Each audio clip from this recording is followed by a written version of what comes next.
অনেক সহ্য করেছি, আর নয়।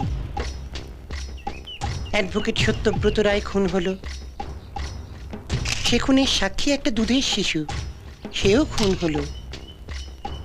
এমএলএ বাবলু কোলে নিরুদ্দেশ হয়ে গেল। এসবের পেছনে আছে একজন মাফিয়া, বিন্দু মাসি, আমার ভাই। গ্রাম থেকে এসেছে। বিন্দু মাসি এদেরও শেষ করে দিতে চেয়েছিল, গাড়ি চাপা দিয়ে মারতে চেয়েছিল আমার ভাইয়ের বউকে। আমার ভাইয়ের বউ এখন হাসপাতালে।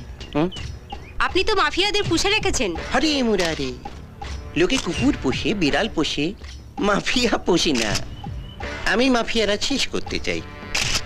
কাল পুরো রিপোর্ট নিয়ে আমি দিল্লি যাচ্ছি। যাবার আগে পুলিশকে বলে দিয়ে যাবো কি করতে হবে। ফিরে এসে যেন শুনি এ শহরে বিন্দু মাসি নামে একজন ছিল, এখন আর নেই।